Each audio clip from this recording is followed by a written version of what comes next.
Hi అండి. భాగ్యలక్ష్మి. అది stove వెలిగిస్తున్నానండి. నేను గుడ్డు కూర చేస్తున్నాను. గుడ్డు కూర చేయడానికి స్టవ్ వెలిగించానండి. ఆయిల్ పోస్తున్నాను. ఒక 2 గుడ్లకి 4 స్పూన్ల వరకు ఆయిల్ పోస్తున్నానండి. 2 ఉల్లిపాయలు, పెద్ద ఉల్లిపాయలు 2 తీసుకున్నానండి.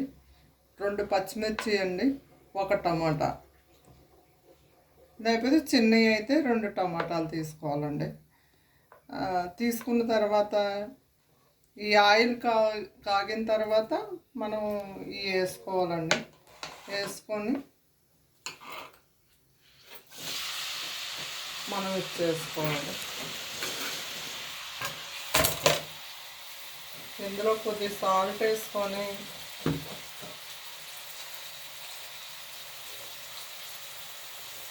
ఒక స్పూన్ సాల్ట్ వేసానండి.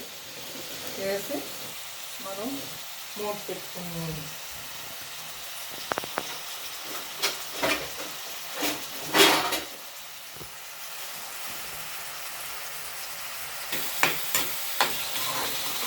మళ్ళీ మగ్గిన తర్వాత తీసేసుకోవాలండి.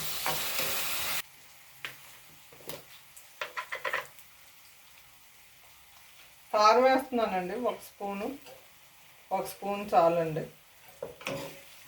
కారంలో మసాలా అంతా ఉంటుందండి. ఆవాలు, మెంతులు, జీలకర్ర అన్నీ, ధనియాలు అన్నీ ఉంటాయండి. పసుపు అన్నీ కలిపి 1 స్పూన్ వేస్తే సరిపోతుందండి. ఈ కారం వేసిన తర్వాత కొద్దిగా నీళ్ళు పోయాలండి. 1/2 గ్లాసు నీళ్ళు పోసుకోనండి.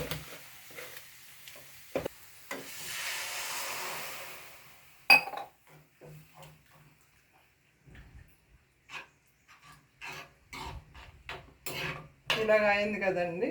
ఒక్కసారి కొద్దిగా మీదకి ఒక్కరుగు ఏమంటారంటే మరుగుతూ ఉంటుంది కదండి.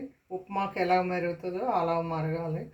మరిగిన తర్వాత గుడ్డు చెదగొట్టి హైలో పెట్టి కాకుండా సిమ్లో పెట్టి వేయాలండి గుడ్డుది. ఇదిగోండి ఇప్పుడు తీస్తున్నాను. ఇప్పుడు సిమ్లో పెట్టేసి 2 గుడ్లు ఇలాగ మనం చేసుకోవాలండి. వేసి వేయాలి. ఇది రోటీతోనే, అన్నంతోనే, ఏదైనా బాగుంటుందండి మంచిగాను. మళ్ళీ మూత పెట్టేసుకోవాలి.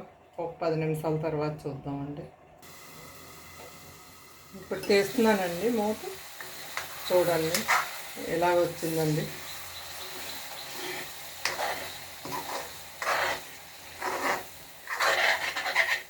ఇది అన్నంతోనే బాగుంటుందండి. రోటీ అలాంటి చాలా బాగుంటుందండి. గుజ్జులాగా వచ్చింది కదా, ఇది చాలా బాగుంటుందండి. ఇలా ముక్కలు కట్ చేసుకొని మంచిగాను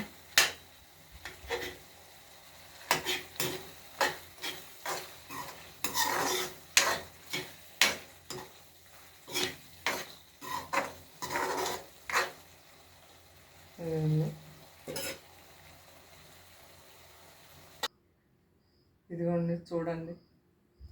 ఇదండి గుడ్డు కూర. ఇలా చేయాలండి. సబ్స్క్రైబ్ చేయండి, లైక్ చేయండి, బెల్ బటన్ చేయండి.